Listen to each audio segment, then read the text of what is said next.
मुग्धा और उसकी सास के बीच पूरा समय सास के किसी न किसी काम को लेकर मतभेद चलते ही रहते हैं। बहू, ओ बहू, जरा चाय बना दे। मुग्धा चाय लेकर आती है। ये लीजिए, और कुछ चाहिए? अरे नहीं, बस चाय पीने का मन था। जाओ, तुम दूसरा काम करो।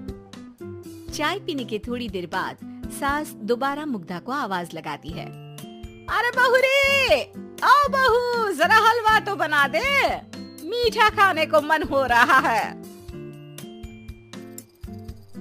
इसी तरह मुग्धा की सास पूरा समय कोई ना कोई काम बताकर उसे रसोई से बाहर तक निकलने नहीं देती। कभी चाय, कभी हलवा, कभी पानी तो कभी दूध, हर समय खाने को चाहिए और उसके लिए अपने हाथ पैर बिल्कुल नहीं हिलाने। परेशान किया हुआ है इन्होंने। सास के जबरदस्ती परेशान करने की आदतों से दुखी मुग्धा एक शाम सचिन के साथ अपने कमरे में बैठी हुई बात कर रही होती है। सुनो जी, मम्मी जी की ये जानबूझकर मुझे परेशान करने की फरमाइशों से मैं बहुत फ्रस्ट्रेट हो चुकी हूँ। पूरे दिन में एक सेकंड का आराम नहीं मिलता। रसोई से बाहर कदम रखती नहीं कि बहू ये बना दे, बहुरी वो बना दे। अरे इनकी फरमाइशें चलती ही रहती है।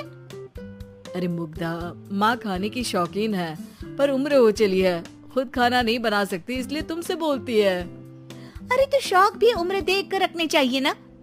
समझ में नहीं आता, हर समय फेविकॉल का जोड़ लगाए सोफे से चिपके बैठी रहती है। इतना सब डाइजेस्ट कैसे हो जाता है उन्हें? अरे तुम मेरी माँ से इतनी नफरत कैसे कर सकती हो? मैं उनसे नफरत नहीं करती जी, बस परेशान हूँ। जहाँ मुग्धा अपने पति से ये सब बोल रही होती है, वहीं उसकी सास भी कमरे के बाहर दरवाजे से कान लगाए सारी बातें सुन रही होती है और अगली दोपहर रसोई में मुग्धा के पास जाती है। बहू, आज ना मेरा कुछ मसालेदार खाने का मन है। तो चाय बना दूं? मुझे बहुत पसंद है। अरे ना, ऐसा कर लिट्टी चोखा बना ले। और हाँ, जितना मसाला बातों में मिलाकर पति को सुनाती हो ना, सब्जी में भी वैसे ही डाला करो, खाना स्वादिष्ट बनेगा। सास की बात सुनकर मुग्धा हैरान रह जाती है। मतलब अब पूरा समय मुझ पर हुक्म चलाने के साथ बंद कमरे में हुई पति पत्नी की बीच की बातें भी सुनती है? अरे बात जब मेरी थी तो सुनने में क्या दिक्कत है?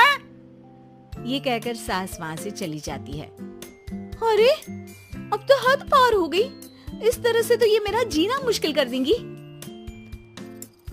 मुग्धा सास की हरकतों से परेशान उसका हल सोचने लगती है और इसी तरह कुछ दिन बीत जाते हैं, जिसमें सास का जन्मदिन आता है। मुग्धा बहुत खुशी के साथ अपनी सास को एंड्रॉइड मोबाइल गिफ्ट करती है। मम्मी, आपको सबसे बात करने के लिए बहुत दिक्कत होती है ना? कभी सचिन तो कभी मुझे बोलना पड़ता है, पर इस मोबाइल से आपको कोई दिक्कत नहीं होगी। एक जगह बैठे बैठे बहुत कुछ कर सकती हैं अब आप। मोबाइल देख सासू माँ खुश हो जाती है, पर उसे इस्तेमाल करना तो आता नहीं, इसलिए साइड में रख देती है। जिसे देख मुग्धा घर का सारा काम छोड़ मोबाइल सेट कर सास को इस्तेमाल करना सिखाने लगती है, जिसके बाद अब सास पूरा समय मोबाइल में ही लगी रहती है। हाय, जब से मम्मी को मोबाइल मिला है मेरी लाइफ में कितनी शांति आई है। अच्छा है, इसी तरह बिजी रहे तो मैं भी सुकून की जिंदगी जी पाऊंगी। अब मुग्धा जब मन करे काम करना, जैसा चाहे वैसा खाना बनाकर खाना, पूरा समय रिलैक्स और खुश रहने लगती है। क्या बात है, आजकल तुम बहुत चहक रही हो।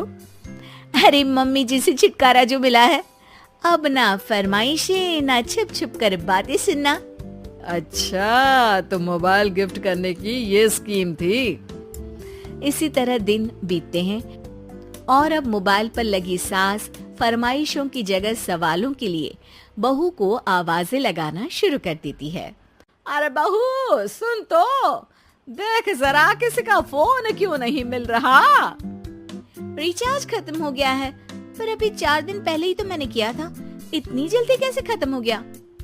अरे मैंने कल तेरी कनाडा वाली मौसी सास से 3 घंटे बात की थी ना। क्या? इतना महंगा तो मोबाइल भी नहीं आया जितना महंगा इसका रिचार्ज पड़ रहा है। इसके बाद तो जैसे मुग्धा के दिन के 24 घंटे में से 20 घंटे सास के पास उनके मोबाइल रिलेटेड प्रॉब्लम सॉल्व करने की ड्यूटी ही बन जाती है। अरे मुग्धा, ये मोबाइल में अचानक तेरी मौसी सास की शक्ल क्यों दिखने लगी? और ये तो हिल भी रही है। मम्मी, ये गूगल डुओ का वीडियो कॉल है। इसमें आप बात करने के साथ एक दूसरे की शक्ल भी देख सकती हो। अच्छा, ये तूने मुझे पहले क्यों नहीं बताया? अब बताने के लिए पहले नहीं बताया। इसी बीच सचिन भी वहाँ जाता है और सास अपनी वीडियो कॉल में बिजी हो जाती है। क्यों, सास बहू में क्या गपशप चल रही है? इसे गपशप नहीं, दिमाग का दही होना बोलते हैं। पर तुम तो मम्मी को मोबाइल देकर बहुत खुश थी, फिर क्या हुआ? हाँ, उसका सुकून भी कुछ ही दिन मिला। अब घर के टंटे खत्म हुए तो मोबाइल की टिंग टिंग शुरू हो गई। देखो भाई, कुछ पाने के लिए कुछ खोना तो पड़ता है। आखिर तुमने मोबाइल अपने फायदे के लिए ही तो दिया है, तो फिर सवालों के जवाब भी देने पड़ेंगे, क्योंकि जब तक उनके हाथ में ये फुंथरू रहेगा, तुम्हारी लाइफ में प्राइवेसी और सुकून रहेंगे। कहने का मतलब है अगर इससे प्यार बढ़े तो दाग अच्छे हैं। अरे मुझे पहले दिन से ही पता है मोबाइल किस मकसद से दिया गया है। भूलो मत, इससे पहले मैं बातें ही सुनती थी। सास की ये बात सुनकर मुग्धा शॉक में और सचिन हंसता रह जाता है।